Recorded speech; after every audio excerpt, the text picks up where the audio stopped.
Hi dears, welcome to my channel magic moon ടാറ്റ് reading by Ammu. So ഇന്ന് നമ്മുടെ reading topic എന്ന് പറയുന്നത് നിങ്ങളുടെ റിലേഷൻഷിപ്പിൽ നെക്സ്റ്റ് എന്താണ് ആ ഒരു പേഴ്സണായിട്ട് ആക്ഷൻ എടുക്കാൻ ഉദ്ദേശിക്കുന്നുണ്ടോ, അല്ലെങ്കിൽ അവരുടെ മൈൻഡിൽ എന്താണ് എന്നുള്ള കാര്യങ്ങളൊക്കെയാണ് നോക്കാൻ വേണ്ടി പോകുന്നത്. അതുപോലെ തന്നെ നിങ്ങൾക്ക് ഈ സിറ്റുവേഷനിൽ വേണ്ട ഗൈഡൻസ് എന്താണെന്നും കൂടി നോക്കുന്നതാണ്. നിങ്ങൾക്കിവിടെ സെലക്ട് ചെയ്യാൻ 2 കാർഡ്സ് ഞാൻ വായിച്ചിട്ടുണ്ട്. ആദ്യത്തെ ഹിഡൻ ഡെപ്ത് എന്നുള്ള കാണിക്കുന്ന ഒരു കാർഡാണ്. ചില സത്യങ്ങൾ റിവീൽ ചെയ്തു വരുന്നു നിങ്ങളുടെ എടുക്കുക. അതുപോലെ തന്നെ നിങ്ങൾക്ക് പലരുടെയും ഓർമ്മ സഡനായിട്ട് വരുന്നതാണെങ്കിൽ അതും അങ്ങനെയുള്ളവർക്കും ഈ ഒരു കാർഡ് ഓപ്റ്റ് ചെയ്യാവുന്നതാണ്, ചൂസ് ചെയ്യാവുന്നതാണ്. അതുപോലെ തന്നെ പറയുകയാണെന്നുണ്ടെങ്കിൽ എന്തെങ്കിലും ഒരു കാര്യത്തിന് വേണ്ടി നിങ്ങൾ സ്ട്രെസ് അടിച്ച് ടെൻഷൻ അടിച്ച് നിൽക്കുകയാണെങ്കിൽ അത് നിങ്ങൾ ഒരുപാട് കാലങ്ങളായിട്ട് അലട്ടിക്കൊണ്ടിരിക്കുകയാണെങ്കിൽ അതിനെ നിങ്ങളുടെ ഹേർട്ട് ചെയ്യുന്നുണ്ടെങ്കിൽ എഗെയിൻ ഹേർട്ട് ചെയ്യുന്നുണ്ടെങ്കിൽ അത് ഒഴിവാക്കാനാണ് ഇതുകൊണ്ട് ഉദ്ദേശിക്കുന്നത്. അടുത്ത കാർഡ് അബണ്ടൻസ് എന്നാണ്. അതുപോലെ തന്നെ നിങ്ങൾക്ക് വേണ്ടി വരാനിരിക്കുന്ന അബണ്ടൻസിന് വേണ്ടി കാത്തു നിന്നോളൂ എന്ന് കാണിക്കുന്ന ഒരു കാർഡാണ്. നിങ്ങളുടെ മനസ്സിൽ എന്തെങ്കിലും തരത്തിലുള്ള ഒരു ബ്ലോക്കുകൾ ഉണ്ടെങ്കിൽ അത് ഇപ്പോൾ മാറ്റാൻ വേണ്ടി പറയുന്നുണ്ട്.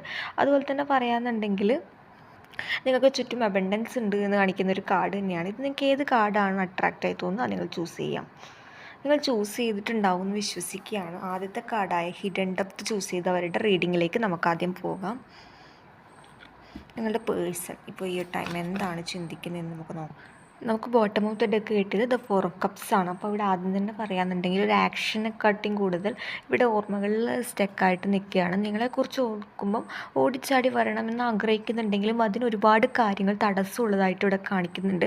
ചിലപ്പം ഈ ഒരു കാർഡ് നിങ്ങൾ ചൂസ് ചെയ്ത പോലെ തന്നെ നിങ്ങളോട് പല കാര്യങ്ങളും ഒളിപ്പിച്ച് വെച്ചിട്ടുണ്ടാകാം, ഇനിയും ഒളിപ്പിച്ച് വെക്കുന്നുണ്ട്. എത്ര തന്നെ ഇപ്പം നിങ്ങൾ കോണ്ടാക്റ്റ് ഉണ്ടെങ്കിലും ഈ ഒരു വ്യക്തിയെ ചിലത് ഹൈഡ് ചെയ്ത് വെക്കുന്ന ഒരു നേച്ചറായിട്ടാണ് കണക്കാക്കുന്നത്.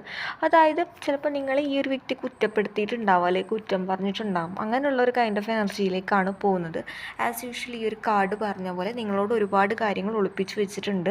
അതുപോലെ തന്നെ നിങ്ങളായിട്ട് ആ ഒരു കാര്യങ്ങൾ കണ്ടുപിടിച്ചിട്ടുണ്ട്. നിങ്ങൾക്ക് അതിനുള്ള ക്ലൂസ് യൂണിവേഴ്സൽ എനർജി ആയിട്ടും നിങ്ങൾ പ്രാർത്ഥിക്കുന്ന ദൈവങ്ങൾ വഴി നിങ്ങൾക്കത് കിട്ടിക്കൊണ്ടേ നിൽക്കുന്നുണ്ട്. പലരും അത് അവോയ്ഡ് ചെയ്ത് മൂവ് ഓൺ ചെയ്യുവാണ് എന്നുള്ള രീതിയിൽ. അതായത് എന്നാലും ആ ഒരു പേഴ്സണ് കൊടുത്ത ഇമ്പോർട്ടൻറ്റ് വളരെയധികം കൂടിയത് കൊണ്ട് തന്നെ ആ ഒരു പേഴ്സണെ വെയിറ്റ് ചെയ്ത് നിൽക്കുന്നതായിട്ടാണ്. അതായത് ഇപ്പോഴും ആ ഒരു പേഴ്സൺ നിങ്ങൾക്ക് തന്ന സ്നേഹം ജെന്യൂൻ അല്ലേ, അല്ലെങ്കിൽ എന്താണ് ഈ ഒരു സിറ്റുവേഷനിൽ വേണ്ടത് എന്നറിയാതെ ഒരു സ്റ്റക്കായിട്ട് നിൽക്കുന്നതായിട്ടാണ് എനിക്കിവിടെ ഫീൽ ചെയ്യുന്നത്. അതുപോലെ തന്നെ പലർക്കും ഒരു ബ്ലോക്കേജാണ് കാണിക്കുന്നത്. അതായത് മെമ്മറീസിലാണ് ഒരുപാട് ആൾക്കാർ ഈ ഒരു കാർഡ് ചൂസ് ചെയ്തത്. ആ ഒരു വ്യക്തിയുടെ സ്വഭാവം മനസ്സിലായിട്ട് പോലും നിങ്ങൾ വീണ്ടും അങ്ങോട്ട് ചായുന്നതായിട്ടാണ് എനിക്ക് കണക്കാക്കുന്നത്. അതായത് കംപ്ലീറ്റ്ലി മൂവ് ഓൺ അല്ല ഇവിടെ ആഗ്രഹിക്കുന്നത്, എന്നാലും നിങ്ങളൊരു ലിമിറ്റേഷൻ വെച്ചിട്ടുണ്ട്, പലരും ലിമിറ്റേഷൻ വെച്ചിട്ടുണ്ട്. പക്ഷെ ഒരു ചേഞ്ച് കംപ്ലീറ്റ് ആയിട്ട് വരികയാണെങ്കിൽ ആക്സെപ്റ്റ് ചെയ്യാം. വീണ്ടും വീണ്ടും ശ്രമിച്ച് വീണ്ടും ഒരു തുടക്കത്തിന് നിങ്ങൾ തയ്യാറാണ് എന്നുള്ള രീതിയിലാണ് കാണിക്കുന്നത്. ഇവിടെ ഒരാൾ നല്ല രീതിയിൽ ഈ ഒരു റിലേഷൻഷിപ്പിൽ ഗീവ് അപ്പ് ചെയ്തിട്ടും രണ്ടാമത്തെ ആൾ നല്ല രീതിയിൽ അത് യൂട്ടിലൈസ് ചെയ്ത ഒരു എനർജിയാണ് എനിക്കിവിടെ ഫീൽ ചെയ്യുന്നത്. കാരണം നിങ്ങളുടെ ഇമോഷണൽ ആയിട്ടുള്ള കാര്യങ്ങൾ ഒരുപാട് കണ്ടില്ല എന്ന് നടിച്ച് ആ ഒരു വ്യക്തി വളരെയധികം അവരുടേതായിട്ടുള്ള കാര്യങ്ങൾക്ക് ഇമ്പോർട്ടൻ്റ് കൊടുത്തതായിട്ടാണ് എനിക്കിവിടെ നല്ല രീതിയിൽ ഫീൽ ചെയ്യുന്നത്. അതുപോലെ തന്നെ പറയാമെന്നുണ്ടെങ്കിൽ നിങ്ങളിവിടെ ഈ ഒരു റിലേഷൻഷിപ്പിൽ ആദ്യമായിട്ട് നല്ല പാർട്ട്ണർഷിപ്പ് കൈൻഡ് ഓഫ് എനർജി തന്നെ ആക്സെപ്റ്റ്, അല്ലെങ്കിൽ അത് വിശ്വസിച്ച്, അല്ലെങ്കിൽ അത് തന്നെ വേണം, അല്ലാതെ ഈ റിലേഷൻഷിപ്പ് എന്ന് പറയുന്നത് ജസ്റ്റ് ഓൺ ആൻഡ് ഓഫിലേക്ക് പോവുക എന്നുള്ള രീതിയിലൊന്നും അല്ല. ഒരു ജെന്യൂൻ ആയിട്ടുള്ള കമ്മിറ്റ്മെൻറ്റ് തന്നെയായിരുന്നു രണ്ടുപേരുടെ ഇടയിലും ഉണ്ടായിരുന്നത്. എന്നാൽ ഇവിടെ ഒരു തേർഡ് പാർട്ടി ഇൻഫ്ലുവൻസ് എനിക്കിവിടെ നല്ല രീതിയിൽ ഫീൽ ചെയ്യുന്നുണ്ട്. പക്ഷേ ഇവിടെ കാണിക്കുന്നത് എന്താണെന്ന് വെച്ചാൽ തേർഡ് പാർട്ടി ഇൻഫ്ലുവൻസ് ഇപ്പോഴും ഈ ഒരു വ്യക്തിയുടെ ലൈഫിൽ പല ആസ്പെക്റ്റിലുണ്ട്. ചിലപ്പം അതൊരു പേഴ്സണായിട്ടാകാം, അല്ലെങ്കിൽ ഒരു ഫാമിലി മെമ്പേഴ്സായിട്ടാകാം. അവർ പറയുന്ന വാക്കുകളിൽ സ്റ്റക്കായിട്ട് നിൽക്കുന്നതായിട്ടാണ് എനിക്കിവിടെ ഫീൽ ചെയ്യുന്നത്. പക്ഷെ ഇപ്പോഴും നിങ്ങളെ കംപ്ലീറ്റ് ആയിട്ട് അല്ലെങ്കിൽ നിങ്ങളെ ലൈഫിൽ നിന്ന് മാറ്റാനൊന്നും ആ ഒരു വ്യക്തി ആഗ്രഹിക്കുന്നില്ല. കാരണം എപ്പോഴും നിങ്ങളെന്നുള്ളൊരു വ്യക്തിയാണ് ഈ ഒരു വ്യക്തിയെ സംബന്ധിച്ച് ഒരു പ്രചോദനം എന്നൊക്കെ പറയില്ലേ, ഒരു ആത്മവിശ്വാസം, ഒരു കോൺഫിഡൻസ് ലെവൽ ബൂസ്റ്റ് ചെയ്യുക എന്നൊക്കെ പറയില്ലേ. കേവലം ആദ്യമൊക്കെ നിങ്ങളെന്താണ് ടേക്കൺ ഫോർ ഗ്രാൻഡഡ് എന്നുള്ള എനർജി തന്നെയാണ്. അതായത് ആ ഒരു വ്യക്തിയുടെ ആവശ്യങ്ങൾക്ക് മാത്രം നിങ്ങൾ ഒരുപാട് എഫേർട്ട് എടുത്തിട്ടുണ്ട്, എന്നാൽ അതിൻ്റെ പകുതി എഫേർട്ട് പോലും ഈ ഒരു വ്യക്തിയായിട്ട് കണക്കാക്കുന്നില്ല. അതുകൊണ്ട് തന്നെ ഈ ഒരു വ്യക്തിക്ക് ചെയ്തു പോയ തെറ്റിനെക്കുറിച്ച് നല്ല ബോധമൊക്കെ ഉണ്ട്, നല്ല ബോധ്യമുണ്ട്. പക്ഷേ ഒരു ആക്ഷൻ എടുക്കുന്നതിനേക്കാൾ കൂടുതൽ ആ ഒരു തേർഡ് പാർട്ടി ഇൻഫ്ലുവൻസ് ഉള്ളത് കൊണ്ട് തന്നെ കുറച്ച് മാറി നിന്ന് ഈ ഒരു കാലയളവിൽ നോ കോണ്ടാക്റ്റിൽ നിങ്ങളിപ്പോൾ ഉള്ള കാലയളവിൽ നിങ്ങൾക്ക് വന്ന മാറ്റങ്ങളെക്കുറിച്ച് ഓർത്ത് ഭയങ്കര എന്താണ് പറയുന്നത്, അത്ഭുതത്തോടെയാണ് നോക്കിക്കാണുന്നത്. കാരണം നിങ്ങളെന്ന് പറഞ്ഞാൽ വീണ്ടും വീണ്ടും അങ്ങോട്ട് എഫേർട്ട് എടുത്ത് പോയതാണ്. ഈ ഒരു വ്യക്തിയെ സംബന്ധിച്ച് അതൊരിക്കലും ആക്സെപ്റ്റ് ചെയ്യാൻ വേണ്ടി പറ്റുന്നില്ല. നിങ്ങളുടെ ഒരു ചേഞ്ച് എന്തുകൊണ്ടാണ് ഇങ്ങനെ ആയത്, അല്ലെങ്കിൽ നിങ്ങൾക്ക് എന്താണ് പെട്ടെന്നൊരു മാറ്റം വന്നത് എന്നുള്ള രീതിയിൽ ഇപ്പോഴും ചിന്തിച്ചുകൊണ്ടിരിക്കുകയാണ്. നല്ല രീതിയിൽ മിസ്സിങ് എനർജി എനിക്കിവിടെ ഫീൽ ചെയ്യുന്നുണ്ട്. പക്ഷേ ഇവിടെ ഈ ഒരു വ്യക്തിക്ക് നിങ്ങളുടെ അടുക്ക വരണമെങ്കിൽ ഒരു കാര്യം ഉപേക്ഷിച്ചിട്ട് മാത്രം നിങ്ങളുടെ അടുക്ക വരാൻ വേണ്ടി പറ്റുള്ളൂ. അതായത് നിങ്ങളെപ്പോലെ തന്നെ വേറൊരു കാര്യത്തിന് തുല്യമായിട്ടുള്ള പ്രാധാന്യം കൊടുത്തുകൊണ്ടാകാം. അതൊരു ഫാമിലി മെമ്പേഴ്സിൻ്റെ വാക്കായിരിക്കാം, അല്ലെങ്കിൽ ഒരാൾക്ക് തേർഡ് പാർട്ടി പേഴ്സൺ തന്നെ ആയിരിക്കാം. അങ്ങനെയുള്ളവരാണെങ്കിൽ അതിന്, അല്ലെങ്കിൽ ഫ്രണ്ട്സും ആകാം. ഓരോ ആൾക്കും തേർഡ് പാർട്ടി സെയിം ആകണം എന്നില്ല. അതുകൊണ്ടാണ് ഈ സിറ്റുവേഷൻസ് ഞാൻ പറഞ്ഞത്. അതുപോലെ തന്നെ പറയുകയാണെന്നുണ്ടെങ്കിൽ ഇവരുടെ സെയിം ഏജിലെ കസിൻസ് ആകാം, റിലേറ്റീവ്സ്, അങ്ങനെ ആരും ആകാം. അപ്പോൾ അങ്ങനെ അവരുടെ വാക്കിൽ ഇങ്ങനെ അപ്പോഴെന്താണ് ആ ഒരു പ്രായത്തിൻ്റെ തിളപ്പിൽ ഇങ്ങനെ അവർ ഈ ഒരു വ്യക്തിയെ കുറച്ച് ആര് ബൂസ്റ്റ് ചെയ്ത് പറഞ്ഞാലും, അല്ലെങ്കിൽ ആരെന്ത് നല്ലത് പറഞ്ഞാലും, ഓ എനിക്ക് ഇതിനേക്കാളും നല്ലത് ബെറ്റർ കിട്ടും, അത് എനിക്ക് കിട്ടേണ്ടതായിരുന്നു, അല്ലെങ്കിൽ കിട്ടും എന്ന് വിശ്വസിക്കുന്ന ഒരു വ്യക്തി തന്നെയാണ്. ഇവർക്ക് സ്വന്തമായിട്ടുള്ള ഒരു അഭിപ്രായം എന്നതിനേക്കാൾ കൂടുതൽ ബാക്കിയുള്ളവരുടെ കാര്യങ്ങൾക്ക് കൂടുതലായിട്ട് പ്രാധാന്യം കൊടുക്കുന്നതായിട്ടാണ് കണക്കാക്കുന്നത്. അതുതന്നെയാണ് ഇവിടെ നിങ്ങളുടെ റിലേഷൻഷിപ്പിൽ മേ ബി ബ്രേക്ക് ആയിട്ടുണ്ടാവുക എന്നുള്ള രീതിയിൽ കാണിക്കുന്നുണ്ട്. അതുപോലെ തന്നെ പറയാമെന്നുണ്ടെങ്കിൽ ഇവിടെ തേർഡ് പാർട്ടി പേഴ്സണായിട്ടുള്ളവർക്കാണെങ്കിൽ പോലും അത്ര നല്ല ആ ഒരു കംഫർട്ട് ലെവലല്ല ഉള്ളത്. അപ്പോൾ അവർ ഈ ഒരു വ്യക്തിയെ വീണ്ടും വീണ്ടും കമ്പൽ ചെയ്തുകൊണ്ടിരിക്കുകയാണ്. കാരണം അവരുടെ ആവശ്യങ്ങൾക്ക് വേണ്ടിയിട്ടായിരിക്കാം, ടേക്കൺ ഫോർ ഗ്രാൻഡഡ് എന്നുള്ള രീതിയിലായിരിക്കും ഉപയോഗിച്ചിട്ടുണ്ടാവുക. അല്ലെങ്കിൽ തേർഡ് പാർട്ടിക്ക് നിങ്ങളുടെ പേഴ്സൺ എന്ന് പറയുന്നത് അവർക്കും വേറെ കുറേ ഓപ്ഷൻസ് നിലവിൽ ഉണ്ടായിട്ടുണ്ടാവും, അല്ലെങ്കിൽ ഉണ്ടാവുന്നുണ്ടാവാം. അവർ തീരെ പരിഗണിക്കാത്ത ഒരു രീതിയിലൊക്കെ വരുന്നുണ്ട്. അപ്പോൾ നിങ്ങളുടെ പേഴ്സൺ എന്ന് പറയുന്നത് രണ്ട് സിറ്റുവേഷൻ്റെ നടുക്ക് നിന്നിട്ട് ഒരു ഗെയിം കളിക്കുന്നതായിട്ടാണ് ഫീൽ ചെയ്യുന്നത്. അതായത് അവിടെ ഒന്ന് ജസ്റ്റ് ഒന്ന് ഡള്ളാവുന്ന സമയത്ത്, അല്ലെങ്കിൽ ഡൗൺ ആവുന്ന സമയത്ത് ഇങ്ങോട്ട് വരാം എന്നുള്ള കോൺസെപ്റ്റിലാണ്. ബട്ട് സ്റ്റിൽ ഒരു മിസ്സിങ് ഫീലിംഗ് ഉണ്ട്. കാരണം നിങ്ങൾ ജെന്യൂൻ ആണ് എന്നുള്ള രീതിയിലൊക്കെ മനസ്സിലാവുന്നുണ്ട്. പക്ഷേ എന്താണ്, ഒരു ആക്ഷൻ എടുക്കാൻ പറ്റാത്ത രീതിയിൽ ഒരു ഇൻഫ്ലുവൻസ്, അതിന് തേർഡ് പാർട്ടി ആകാം, അല്ലെങ്കിൽ ഒരു നെഗറ്റീവ് എനർജി എഫക്റ്റ് ആകാം, അങ്ങനെയൊക്കെയാണ് കണക്കാക്കുന്നത്. അതായത് പറഞ്ഞ ഒരാളുടെ വാക്കുകളിൽ നിൽക്കുന്നതായിട്ടാണ് കണക്കാക്കുന്നത്. ഇത് നമുക്ക് നോക്കിയിട്ട് ബാക്കിയുള്ളതും കൂടി പറയാം. ഓക്കെ, ഇത് ചൂസ് ചെയ്തവരെ സംബന്ധിച്ച് ഇവിടെ കൂടുതലായിട്ടൊരു റീയൂണിയനുള്ള പോസിബിലിറ്റി എനിക്ക് നല്ല രീതിയിൽ ഫീൽ ചെയ്യുന്നുണ്ട്. അതെന്ന് പറഞ്ഞാൽ പെട്ടെന്നുള്ളൊരു റീയൂണിയൻ അല്ല, ഇതൊരു ലൂപ്പ് മാതിരിയാണ്. കാരണം എന്ന് വെച്ചാൽ ഇവിടെയൊക്കെ പോയാലും നിങ്ങളുടെ ഓർമ്മകളിൽ സ്റ്റക്ക് ചെയ്ത് വീണ്ടും ഇങ്ങോട്ട് തന്നെ വരാനുള്ള ചാൻസ് ഉണ്ട്. അത് ചിലവർ വീണ്ടും ടോക്സിക് ആയിട്ടുള്ള രീതിയിൽ പോകാനും ചാൻസ് ഉണ്ട്. എന്നാൽ കാർമിക്കായിട്ട് എൻഡപ്പായി പോയവരുടേതല്ല, അല്ലാത്ത അവരുടെ ഞാൻ പറഞ്ഞുതരാം. അവർക്ക് ഒരു ന്യൂ പേഴ്സൻ്റെ എൻട്രിയാണ് ഇവിടെ കാണിക്കുന്നത്. അതായത് നിങ്ങളായിട്ട് അവിടെ എഫേർട്ട് എടുക്കുകയാണെങ്കിൽ ഇത് കംപ്ലീറ്റ്ലി എന്താണ്, നിങ്ങൾക്ക് അവിടെ ഒരു വിലയില്ല ഒരു രീതിയാണ് കാണിക്കുന്നത്. അതുപോലെ തന്നെ പറയുകയാണെന്നുണ്ടെങ്കിൽ ഇവിടെ ഒരു ജോബ് റിലേറ്റഡ് ആയിട്ടുള്ള കാര്യങ്ങൾക്കാണ് പലരും പോയത് എങ്കിൽ ഈ ഒരു പേഴ്സൺ എന്തായാലും വരാനുള്ള ചാൻസ് കൂടുതലാണ്. 50% ആൾക്കാർക്കും നല്ല രീതിയിൽ ഈ ഒരു പേഴ്സൺ വരും. കാരണം നമുക്കിവിടെ കിട്ടിയത് 4 ഓഫ് വൺസ് ആണ്. അത് കഴിഞ്ഞിട്ട് നമുക്ക് കിട്ടിയത് എന്താണ്, the ace of wands and 4 of wands ആണ്. അതൊരു കമ്മിറ്റ്മെൻ്റ് ആണ്, നമ്മൾ ഫാമിലി കൈൻഡ് ഓഫ് കമ്മിറ്റ്മെൻറ്റ്. അതായത് ഫാമിലിക്ക് വേണ്ടിയിട്ട് ഉപേക്ഷിച്ച മാരേജ് കഴിഞ്ഞവരാണെങ്കിൽ പോലും തിരിച്ചു വരാനുള്ള പോസിബിലിറ്റീസ് വളരെ കൂടുതലാണ്. ഈ ഒരു വ്യക്തിക്ക് എന്ന് പറയുന്നത് സ്വഭാവ സവിശേഷത എന്ന് പറയുന്നത് തന്നെ മറ്റുള്ളതുമായിട്ട് കമ്പയർ ചെയ്യുക. ഇപ്പോൾ എന്ത് കിട്ടിയാലും ബെസ്റ്റായിട്ടുള്ള കാര്യങ്ങൾ ചൂസ് ചെയ്യുക, എന്നിട്ട് പോയി ചെന്ന് പെടുന്നതെന്ന് പറയുന്നത് വളരെ ദുരന്തം എന്നൊക്കെ പറയില്ല, ആ ഒരു ലെവലിലായിരിക്കാം. അതുകൊണ്ടായിരിക്കാം നിങ്ങൾ നല്ലത് കിട്ടിയ സമയത്ത് ഇതല്ല, എനിക്കിതിനേക്കാളും ബെറ്റർ കിട്ടുമായിരുന്നു എന്നുള്ള രീതിയിലായിരിക്കും. എന്നിട്ട് ഈ വ്യക്തി എടുത്ത് ചാടി പോകുന്നതെന്ന് പറഞ്ഞാൽ വളരെ പടുകുഴിയിലേക്കായിരിക്കാം. എന്നിരുന്നാലും കുഴപ്പമില്ല. കാരണം ബെസ്റ്റ് തേടി പോവുക എന്നുള്ള ഒരു കോൺസെപ്റ്റാണ് ഈ ഒരു വ്യക്തിയെ സംബന്ധിച്ച് കൂടുതലായിട്ട് ഇമ്പോർട്ടൻ്റ് കൊടുക്കുക.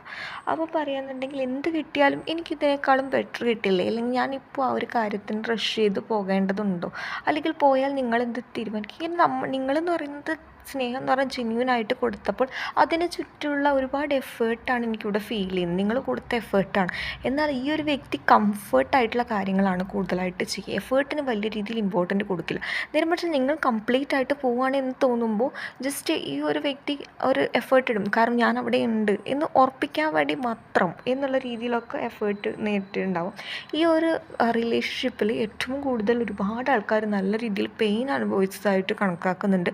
കാരണം ഇവിടെ പ്രോപ്പർ കമ്മ്യൂണിക്കേഷൻ ഇവിടെ ബ്ലോക്കേജ് ആയിട്ട് ഉണ്ട് എന്നുള്ള രീതിയിൽ തന്നെയാണ് കണക്കാക്കുന്നത്. പലപ്പോഴും നിങ്ങളും അല്ലെങ്കിൽ ആ ഒരു പേഴ്സൺ ഒരു ഇമ്പോർട്ടൻ്റ് കൊടുക്കാത്ത ഒരു രീതിയിൽ വേറൊരു തേർഡ് പാർട്ടിയോ അല്ലെങ്കിൽ സിറ്റുവേഷനിലോ ചെന്ന് പെട്ടതാണെങ്കിലും ഇപ്പോഴും ആ ഒരു പേഴ്സൺ മൊത്തമായിട്ടല്ല പോയിട്ടുള്ളത്. അതായത് ഫ്യൂച്ചറിൽ ഏതും ഇല്ലെങ്കിലും ഇങ്ങോട്ട് തന്നെ വരാം എന്നുള്ള ഉറപ്പ് ഈ ഒരു വ്യക്തിക്കുണ്ട്. എന്നാൽ ഇപ്പോൾ പോകെ പോകെ ആ ഒരു കാര്യം മാറിയിട്ടുണ്ട്. അതുപോലെ തന്നെ പറയുകയാണെന്നുണ്ടെങ്കിൽ ഇവിടെ കുറച്ച് പേര് കരിയർ റിലേറ്റഡ് ആയിട്ടുള്ള കാര്യങ്ങൾക്ക് ഇമ്പോർട്ടൻ്റ് കൊടുത്ത് അതിനു വേണ്ടി കൂടുതൽ ഫോക്കസ് ചെയ്യുന്നതായിട്ട് കണക്കാക്കുന്നുണ്ട്. ചിലവരുടെ പേഴ്സൺ എന്ന് പറയുന്നത് ഒരു നല്ലൊരു ജോബൊന്നും ഉണ്ടായിട്ടുണ്ടാവില്ല. അത് മേ ബി നിങ്ങളോട് പറഞ്ഞിട്ടുണ്ടാവും, പക്ഷെ നിങ്ങളോടൊപ്പം പിടിച്ചു നിൽക്കാൻ ഒരു ജോബ് വേണം എന്നുള്ള രീതിയിലൊക്കെ ഈ ഒരു വ്യക്തി ആഗ്രഹിക്കുന്നുണ്ട്. ഇനിയിപ്പോൾ നമുക്ക് നിങ്ങൾക്കുള്ള അഡ്വൈസ് എന്താണെന്നും കൂടി നമുക്ക് നോക്കാം. നമുക്ക് മിസ്റ്റിക് ഹീലർ എന്നുള്ളൊരു കാർഡ് നമുക്ക് കിട്ടിയിട്ടുണ്ട്. Healing energy flow through you. നിങ്ങൾ വിചാരിച്ചാലാണ് ഈ ഒരു സിറ്റുവേഷൻ ഹീൽ ചെയ്യുക. ഇവിടെ ഒരുപാട് പേർക്ക് നല്ലൊരു ഹീലിംഗ് ആവശ്യമായിട്ടുണ്ട്. അതായത് ചില കാര്യങ്ങൾ എന്ന് പറയുന്നത് നിങ്ങൾ ഒരുപാട് പെയിൻഫുൾ ആയിട്ടുള്ള സിറ്റുവേഷനിലേക്ക് നയിക്കും. നേരെ മറിച്ച് നിങ്ങൾ ആ ഒരു സിറ്റുവേഷൻ എങ്ങനെ നോക്കിക്കാണുന്നു അതിനെ ബേസ് ചെയ്ത് നിൽക്കും നിങ്ങളെ ഹീലിംഗ് ചെയ്യും. നിങ്ങൾ ഈ ഒരു സിറ്റുവേഷനിൽ തന്നെ സ്റ്റക്ക് ചെയ്ത് നിൽക്കുകയാണെങ്കിൽ അതുമില്ല ഇതുമില്ല എന്ന് പറഞ്ഞ രീതിയിൽ നിങ്ങൾക്ക് എല്ലാ രീതിയിലും ബ്ലോക്കേജ് ഉണ്ടാവാനുള്ള ചാൻസ് ഉണ്ട്. അതുകൊണ്ട് ഹീലിംഗ് എങ്ങനെ ഉണ്ടാവണം, നിങ്ങൾ പാസ്റ്റ് കമ്പൽ ചെയ്ത് മറക്കുക എന്നൊന്നുമല്ല ഞാൻ പറയുന്നത്. ടൈം എടുത്ത് മാത്രമേ ഹീലിംഗ് നടക്കുകയുള്ളൂ. അല്ലാതെ ഒരാളെ പെർമനൻ്റായിട്ട് മറക്കണമെങ്കിൽ അതും ട്രൂ ആയിട്ട് സ്നേഹിക്കുന്നവർക്കാണെങ്കിൽ അതിന് ഒരുപാട് ഇതുണ്ടാവുമല്ലോ, ഒരുപാട് ബാരിയേഴ്സ് ഉണ്ടാവുമല്ലേ, തടസ്സങ്ങൾ ഉണ്ടാവുമല്ലേ. അത് തന്നെയാണ് ഇവിടെയും പറയുന്നത്. ടൈം എടുത്ത് ഹീൽ ചെയ്യുക. അതുപോലെ പറയുകയാണെന്നുണ്ടെങ്കിൽ ജോയ് ആൻഡ് ഡിലൈറ്റ് എന്നുള്ളൊരു കാർഡാണ് പിന്നെ നമുക്ക് കിട്ടിയത്. ഓപ്പൺ യുവർ ഹേർട്ട് ജോയ് എന്നുള്ളതാണ്. അതായത് നിങ്ങളുടെ ഹൃദയത്തിന് കുറച്ച് സന്തോഷപരമായിട്ടുള്ള കാര്യങ്ങൾ, നിങ്ങളുടെ ഉള്ളിൽ സന്തോഷം ഉണ്ടാവണമെങ്കിൽ ആര് വിചാരിക്കണം, മറ്റുള്ളവർ വിചാരിച്ചാൽ മതിയോ, നിങ്ങൾ തന്നെ വിചാരിക്കണ്ടേ. അത് തന്നെയാണ് ഇതിലും കൂടുതലായിട്ട് പറയുക. നിങ്ങളെ ഹാപ്പിനെസ് ആക്കി വെക്കുന്ന കാര്യങ്ങൾ എന്താണോ അത് കൂടുതലായിട്ട് ചെയ്യുക എന്നുള്ള രീതിയിലാണ് കണക്കാക്കുന്നത്. നമുക്കൊരു ഇതും കൂടി എടുക്കണം. ഡിസ്കവറിങ് ട്രൂത്ത് എന്നുള്ളൊരു കാർഡാണ് നമുക്ക് കിട്ടിയത്. You stand in the light of the truth എന്ന് പറഞ്ഞിട്ട്, അതായത് നിങ്ങളാണോ ശരി, നിങ്ങൾ എന്താണോ ചെയ്യുന്നത് അതിന് ഒരുപാട് സത്യങ്ങളുണ്ട്. നിങ്ങൾ ഒരാളുടെ ഫീലിങ്സ് ഹേർട്ട് ചെയ്ത് നിന്നിട്ടില്ല. പലരും അങ്ങനെ വളരെ ജെന്യൂനായിട്ട് നിൽക്കുന്നതായിട്ട് കണക്കാക്കുന്നുണ്ട്. ചിലവർ മേ ബി സാഹചര്യം കൊണ്ട് അല്ലെങ്കിൽ ഹേർട്ടാക്കിയിട്ടുണ്ടാകാം. അങ്ങനെയാണെങ്കിൽ അവർക്ക് വളരെയധികം ഒരു കുറ്റബോധം കൈൻഡ് ഓഫ് എനർജിയൊക്കെ എനിക്കിവിടെ ഫീൽ ചെയ്യുന്നുണ്ട്. പറയാമെന്നുണ്ടെങ്കിൽ നിങ്ങൾ എന്താണോ വിശ്വസിക്കുന്നത്, നിങ്ങളുടെ ഇൻറ്റ്യൂഷൻ എങ്ങനെയാണോ നിങ്ങളെ ഗൈഡ് ചെയ്യുന്നത് അതനുസരിച്ച് പോകാനാണ് നിങ്ങളോട് പറയുന്നത്. അപ്പോൾ സോ ഗൈസ്, ഇതാണ് നിങ്ങൾക്കുള്ള റീഡിങ്. നിങ്ങൾക്ക് ഈ റീഡിങ് ഇഷ്ടമെന്ന് വിശ്വസിക്കുകയാണ്. ഇഷ്ടമായി ലൈക്ക് ചെയ്യുക, ഷെയർ ചെയ്യുക, സബ്സ്ക്രൈബ് ചെയ്യുക. അപ്പോൾ നമ്മുടെ സെക്കൻഡ് കാർഡായിട്ടുള്ള അബൻഡൻസ് ചൂസ് ചെയ്തവരുടെ റീഡിംഗ് ആണ് നമ്മൾ നെക്സ്റ്റ് നോക്കാൻ വേണ്ടി പോകുന്നത്. നിങ്ങളുടെ പേഴ്സൻ്റെ ഫീലിങ്സ് ഈ ഒരു ടൈം എന്താണ് എന്നുള്ളതൊക്കെയാണ് നോക്കാൻ വേണ്ടി പോകുന്നത്. ഫസ്റ്റ് കാർഡിൽ എനിക്ക് കാണാൻ വേണ്ടി പറ്റിയെന്ന് പറഞ്ഞാൽ കുറച്ച് സ്ലോ ആയിട്ടുള്ള പ്രോഗ്രസ്സിലൂടെ ഒരു കമ്മിറ്റ്മെൻറ്റ് ആഗ്രഹിക്കാനാണെങ്കിൽ ഇവിടെ ഉള്ളിൽ ഒരുപാട് ഫീലിങ്സ് ഹൈഡ് ചെയ്ത് നിൽക്കുന്ന പേഴ്സണിനെയാണ് എനിക്കിവിടെ കാണിക്കുന്നത്. ഇവിടെ ഈ ഒരു സിറ്റുവേഷനിൽ ഒരുപാട് മിസ്സിങ് ഉണ്ട്. അതുപോലെ തന്നെ പറയുന്നുണ്ടെങ്കിൽ അവരവരുടെ കരിയറിൽ ഫോക്കസ് ചെയ്ത് നിൽക്കുകയാണ്. പക്ഷേ എന്നിരുന്നാൽ പോലും ഇപ്പോൾ തേർഡ് പാർട്ടി ആണെങ്കിൽ പോലും അവരെന്താണ് എല്ലാത്തിനും മാറി നിൽക്കുന്ന ഒരു കൈൻഡ് ഓഫ് എനർജിയാണ്. മേ ബി നിങ്ങളോ നിങ്ങളുടെ പേഴ്സണോ 3 years അല്ലെങ്കിൽ 3 years ആയിട്ടുണ്ടാവാം, 3 month ആയിട്ടുണ്ടാവാം, നോ കോണ്ടാക്റ്റ് ഒക്കെ ആയിട്ട്. 3 years ഏതെങ്കിലും തരത്തിൽ നിങ്ങൾക്ക് 3 days ആകാം ഇമ്പോർട്ടൻ്റ് ആയിട്ട് കണക്കാക്കുന്നുണ്ട്. അതുപോലെ തന്നെ 9, 5, അതുപോലെ തന്നെ 6, 24, 22 ഇത് ഏതെങ്കിലും തരത്തിൽ നിങ്ങൾക്ക് ഇമ്പോർട്ടൻ്റ് ആയിട്ടുണ്ടാവാം. 27, ഓക്കെ, 35 ഇതൊക്കെ ഏതെങ്കിലും തരത്തിൽ റെസനേറ്റ് ആവുന്നത് ഞാൻ പറയട്ടോ. അപ്പോൾ ഇവരെന്ന് പറയുന്നത് കൂടുതലായിട്ട് വർക്ക് റിലേറ്റഡ് ആയിട്ടുള്ള കാര്യം, നിങ്ങളെക്കാൾ കൂടുതൽ മേ ബി വർക്കിന് ഇമ്പോർട്ടൻറ്റ് കൊടുത്ത് നിങ്ങളത് ഒരുപാട് കാര്യങ്ങൾക്ക് ഒരുപാട് കൺവിൻസ് ചെയ്യാൻ വേണ്ടി ശ്രമിച്ചിട്ടുണ്ടാകാം. അങ്ങനെയൊക്കെ കാണിക്കുന്നുണ്ട്. അതായത് ഇവിടെ കരിയറുള്ള അല്ലെങ്കിൽ കരിയറിന് ഇമ്പോർട്ടൻറ്റ് കൊടുത്ത് അല്ലെങ്കിൽ നിങ്ങളെക്കാൾ കൂടുതൽ കരിയറോ അല്ലെങ്കിൽ മണിക്കോ ഇമ്പോർട്ടൻറ്റ് കൊടുത്ത് കുറച്ച് സ്വാർത്ഥതയുള്ള ആൾക്കാരെ എനിക്കിവിടെ ഫീൽ ചെയ്യുന്നുണ്ട്. എല്ലാവരും സ്വാർത്ഥനാണ് എന്നല്ല, ഇവിടെ ലോങ് ഡിസ്റ്റൻസ് റിലേഷൻഷിപ്പ് എനിക്ക് ഫീൽ ചെയ്യുന്നുണ്ട്. മേ ബി നിങ്ങൾ കണ്ടിട്ടൊരു കുറച്ച് നാളായിട്ടുണ്ടാകാം. അതുപോലെ തന്നെ നോ കോണ്ടാക്റ്റിലായിട്ടും ഒരുപാട് നാളായിട്ടുണ്ടാവും. കമ്മ്യൂണിക്കേഷനൊന്നും നല്ല രീതിയിൽ പോസിബിലിറ്റി കാണിക്കുന്നില്ല. അല്ലെങ്കിൽ നിങ്ങൾക്ക് ഈ ഒരു പേഴ്സൺ അല്ലെങ്കിൽ വളരെയധികം വിഡ്രോൺ എനർജിയിലേക്ക് പോകുന്നതായിട്ട്, അല്ലെങ്കിൽ വളരെ സ്വാർത്ഥനാണ് എന്നുള്ള രീതിയിലൊക്കെ നിങ്ങൾക്ക് ഫീൽ ചെയ്തിട്ടുണ്ടാവും. പക്ഷെ എങ്ങനെ തന്നെയാണെങ്കിലും ഈ ഒരു പേഴ്സണിൽ കുറച്ച് പേർക്കൊരു ജെന്യൂനിറ്റിയൊക്കെ കാണിക്കുന്നുണ്ട്. അതായത് നല്ലൊരു സ്റ്റേബിളായിട്ടുള്ള ജോബ് കിട്ടിയിട്ട് ഇവിടെ നേരത്തെ 50% ആണെങ്കിൽ ഇവിടെ 80% ആൾക്കാർക്ക് വീണ്ടും റീയൂണിയൻ പോസിബിളാണ്, നല്ല രീതിയിൽ പോസിബിളാണ്. കാരണം ഉള്ളിലെ നമ്മൾ പറയാറില്ലേ, ഞാനിപ്പം മിണ്ടും, ഇപ്പോൾ കമ്മിറ്റ്മെൻറ്റ് കൊടുക്കും എന്നുള്ള രീതിയിൽ നിങ്ങളോട് മിണ്ടാനായിട്ട് ആഗ്രഹിക്കുന്ന ഒരു കൈൻഡ് ഓഫ് ആൾക്കാരാണ്. ബട്ട് എന്താണ്, പക്ഷേ ഈ ഒരു ടൈം നല്ലതാണോ, അല്ലെങ്കിൽ രണ്ട് ഡബിൾ മൈൻഡിൽ നിൽക്കുന്നുണ്ട്. കുറച്ച് പേർക്ക് കമ്മ്യൂണിക്കേഷൻ വേഗം പോസിബിലിറ്റി കാണിക്കുന്നുണ്ട്, ബാക്കിയുള്ളവർക്കാണെങ്കിൽ വളരെ ഇമ്പോർട്ടൻ്റ് കൊടുത്ത് കുറച്ചും കൂടി വെയിറ്റ് ചെയ്യാം. ബട്ട് ഉള്ളിലെ ഫീലിങ്സ് ഹൈഡ് ചെയ്ത് വെച്ചിരിക്കുകയാണ് എന്നുള്ള രീതിയിലാണ് കണക്കാക്കുക. അതായത് നിങ്ങളായിട്ട് വരട്ടെ, നിങ്ങളായിട്ടൊരു കമ്മിറ്റ്മെൻറ്റ് തരട്ടെ എന്നുള്ള രീതിയിൽ നിൽക്കുന്നതായിട്ടാണ് എനിക്കിവിടെ ഫീൽ ചെയ്യുന്നത്. അതായത് ഇവിടെ ഈ സിറ്റുവേഷനിൽ ഒരുപാട് മിസ്സിങ് ഉണ്ട്. അതുപോലെ തന്നെ മീൻസ് എന്ന് പറയുന്നത്, നിങ്ങളെ മറ്റുള്ളവരുമായിട്ട് കമ്പയർ ചെയ്ത് നോക്കിയാലും അതെങ്ങനെയും പറ്റാത്തൊരവസ്ഥയായിട്ടാണ് ഇവിടെ കണക്കാക്കുന്നത്. സെൽഫിഷ് എനർജി ഉണ്ട്, ഈഗോയിസ്റ്റിക് ആണ്, അത്യാവശ്യത്തിലധികം, ആവശ്യത്തിലധികം എന്നൊക്കെ പറയുന്നില്ലേ, അങ്ങനെ തന്നെയാണ്. അതുപോലെ തന്നെ മേ ബി റിലേഷൻഷിപ്പുള്ള ടൈം ആദ്യം നിങ്ങൾക്ക് കമ്മിറ്റ്മെൻറ്റ് തന്നിട്ട് പിന്നെ ഈ ഒരു വ്യക്തി എന്ന് പറയുന്നത് ഈ ഒരു വ്യക്തിയുടേതായിട്ടുള്ള കാര്യങ്ങൾക്ക് ഇമ്പോർട്ടൻ്റ് കൊടുത്ത പേഴ്സൺസ് ആകാം എന്നുള്ള രീതിയിലാണ് കണക്കാക്കുന്നത്. നമ്മൾ കുറച്ചും കൂടി ക്ലാരിഫൈ ചെയ്ത് നോക്കാം. ഇവിടെ എനിക്ക് കാണുന്ന സിറ്റുവേഷൻ എന്താണെന്ന് വെച്ചാൽ, ഈ ഒരു വ്യക്തി ഒരു കമ്മിറ്റ്മെൻറ്റ് തരാനാണ് ആഗ്രഹിക്കുന്നത്. ബട്ട് ഒരുപാട് ഫീലിങ്സ് ഉണ്ടായിട്ട് ഹൈഡ് ചെയ്യുന്നു. ഇവിടെ തടസ്സം എന്ന് പറയുന്നത് ഈ ഒരു വ്യക്തിയായിട്ട് ചിന്തിക്കുന്നത് കൊണ്ടാണ്, അല്ലാതെ അത്രമേൽ വലിയ തടസ്സമൊന്നുമില്ല. കാരണം ഈ ഒരു വ്യക്തി വിചാരിക്കുകയാണ് നിങ്ങളെ വളരെയധികം ഇമ്പോർട്ടൻ്റ് ആയിട്ടൊരു പേഴ്സണായിട്ട്, ഒരു റിയലൈസേഷനാണ് ഇവിടെ കാണിക്കുന്നത്. ഒരുപാട് സ്നേഹമുണ്ട്, റിയലൈസേഷൻ ഉണ്ട്, അതുപോലെ തന്നെ മിസ്സിങ്ങും ഉണ്ട്. അതുപോലെ തന്നെ ഈ ഒരു വ്യക്തിക്ക് എന്ന് പറയുന്നത് വളരെ ഈഗോയിസ്റ്റിക് ആണെന്ന് ഞാൻ ഓൾറെഡി പറഞ്ഞു. കാരണം എന്ന് പറഞ്ഞാൽ നിങ്ങളെ വളരെയധികം സ്റ്റോക്കിംഗ് എനർജിയിലാണ് എനിക്ക് നല്ല രീതിയിൽ ഫീൽ ചെയ്യുന്നത്. ഈ ഒരു വ്യക്തി ഇല്ലാതെ നിങ്ങൾ ഓക്കെ ആണോ, നിങ്ങൾ ഹാപ്പി ആണോ, അല്ലെങ്കിൽ നിങ്ങൾ പോലും അറിയാതെ നിങ്ങൾ എന്ത് ചെയ്യുന്നു, അല്ലെങ്കിൽ നിങ്ങൾ എങ്ങനെയാണ് നിങ്ങളുടെ ലൈഫ് എൻജോയ് ചെയ്യുന്നുണ്ടോ അന്നൊക്കെ അറിയാനുള്ള ഒരു ത്വരയാണ് എനിക്കിവിടെ നല്ല രീതിയിൽ ഫീൽ ചെയ്യുന്നത്. അതുപോലെ തന്നെ പറയാമെന്നുണ്ടെങ്കിൽ ഇപ്പോഴും പാസ്റ്റിൽ നിന്ന് മൂവ് ഓൺ ചെയ്തു, അല്ലെങ്കിൽ ഞാൻ ഓക്കെ ആണ് എന്ന് പ്രിറ്റൻഡ് ചെയ്യാനുള്ള, അല്ലെങ്കിൽ അങ്ങനെ വിചാരിക്കുന്ന ഒരു എനർജിയിലാണ് നിങ്ങളുടെ പേഴ്സൺ ഉള്ളത്. രാത്രി എന്നൊക്കെ പറയുന്നത് നിങ്ങളുമായിട്ടുള്ളൊരു ലൈഫിലേക്കാണ് ഈ ഒരു വ്യക്തി സ്വപ്നം കാണുന്നത്. പക്ഷേ ഇവിടെ അത്രമേൽ തടസ്സമൊന്നും ആദ്യത്തേത് ബേസ് ചെയ്ത് കാണിക്കുന്നില്ല. അവിടെ ഒരുപാട് ആൾക്കാരെ കൺവിൻസ് ചെയ്യേണ്ടതാണെങ്കിൽ ഇവിടെ അധികം ആൾക്കാരെ കൺവിൻസ് ചെയ്യേണ്ടതൊന്നുമില്ല. നേരെ മറിച്ച് ഈ ഒരു വ്യക്തിയായിട്ട് ഉണ്ടാക്കിയ തോട്ടലായിട്ട് സ്റ്റക്കായത് നിൽക്കുന്നതാണ്. ഈഗോ വെച്ച് നിൽക്കുന്നതുകൊണ്ട് തന്നെ ഇനി എന്ത് എന്നുള്ളത് വലിയ ഐഡിയ ഒന്നുമില്ല, അങ്ങനെ നിൽക്കുന്നതായിട്ടാണ് എനിക്കിവിടെ ഫീൽ ചെയ്യുന്നത്. അതുപോലെ തന്നെ പറയാമെന്നുണ്ടെങ്കിൽ ഇവിടെ ഇവർക്ക് ഒരുപാട് ഓപ്ഷൻസ് ഉണ്ട്. പക്ഷെ ആ ഓപ്ഷൻസിലും നിങ്ങളെ റിഗ്രറ്റ് അടിപ്പിക്കാൻ വേണ്ടി, അല്ലെങ്കിൽ എനിക്ക് കിട്ടിയത് ബെറ്ററാണ് എന്നുള്ള രീതിയിൽ ഒരു അഡ്ജസ്റ്റ്മെൻറ്റ് ചെയ്ത് ജീവിക്കുന്നതായിട്ടാണ് എനിക്കിവിടെ നല്ല രീതിയിൽ ഫീൽ ചെയ്യുന്നത്. കാരണം കിട്ടിയതിൽ സന്തോഷിക്കാൻ വേണ്ടി ഒരുപാട് ശ്രമിച്ചിട്ടുണ്ട്. തേർഡ് പാർട്ടി പേഴ്സൺ എന്നുള്ള രീതിയിൽ പോയവർക്കാണെങ്കിൽ അതിൽ ഹാപ്പിനെസ് കണ്ടെത്താൻ വേണ്ടി ശ്രമിച്ചപ്പോൾ അതൊരു തരത്തിലുള്ള അഡ്ജസ്റ്റ്മെൻറ്റാണ്. നിങ്ങളെന്ന് പറയുന്നത് ഈ ഒരു വ്യക്തി എങ്ങനെയാണോ അത്രയ്ക്കും ഡൗൺ ടു എർത്ത് എന്നൊക്കെ പറയില്ലേ, ഭൂമിയോളെന്നൊക്കെ എന്നുള്ള രീതിയിൽ ഒരുപാട് നിങ്ങൾ കേട്ട് നിന്നിട്ടുണ്ടാകാം. അതുപോലെ തന്നെ ഈ ഒരു പേഴ്സൺ പറഞ്ഞിട്ടുണ്ടാവാം ലാസ്റ്റ് നിങ്ങൾ കാരണമാണ് ഞാൻ പോകുന്നത് എന്നുള്ള രീതിയിൽ വരെ ചിലപ്പം പറഞ്ഞിട്ടുണ്ടാകാം എന്നുള്ള രീതിയിലൊക്കെ കണക്കാക്കുന്നുണ്ട്. പക്ഷെ ഇപ്പോൾ ഏറ്റവും കൂടുതൽ സഫർ ചെയ്യുന്നതും ഈ ഒരു വ്യക്തി തന്നെയാണ്. കാരണം നിങ്ങൾ മൂവ് ഓൺ ചെയ്യുമ്പോഴും ഇവിടെ ഒരു എനർജി പോകുന്നതെന്ന് വെച്ചാൽ, ഒരാൾ വിഡ്രോൺ ചെയ്തു പോകുമ്പോൾ അത് കീപ്പ് ചെയ്യാൻ വേണ്ടി ശ്രമിക്കുന്ന സെക്കൻഡ് ആൾക്കാർ നിങ്ങൾക്കെന്ന് പറയുന്നത് നിങ്ങളുടെ ഇൻറ്റ്യൂഷൻ നല്ല രീതിയിൽ പവർഫുള്ളായിട്ടാണ് ഈ ഒരു ടൈം ഫീൽ ചെയ്യുന്നത്.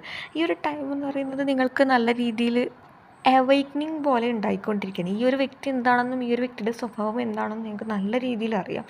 ബട്ട് സ്റ്റിൽ ആ ഒരു വ്യക്തി വിചാരിക്കുകയാണ് എന്ത് ചെയ്താലും നിങ്ങൾ വീണ്ടും വീണ്ടും ഈ ഒരു വ്യക്തിക്ക് അവസരം കൊടുക്കും എന്നുള്ള രീതിയിൽ വിശ്വസിക്കുകയാണ് എന്നുള്ള രീതിയിലാണ് കാണിക്കുന്നത്. ഇനി നമുക്ക് നിങ്ങൾക്കുള്ള ഗൈഡൻസ് എന്താണെന്നും കൂടി നമുക്ക് നോക്കാം.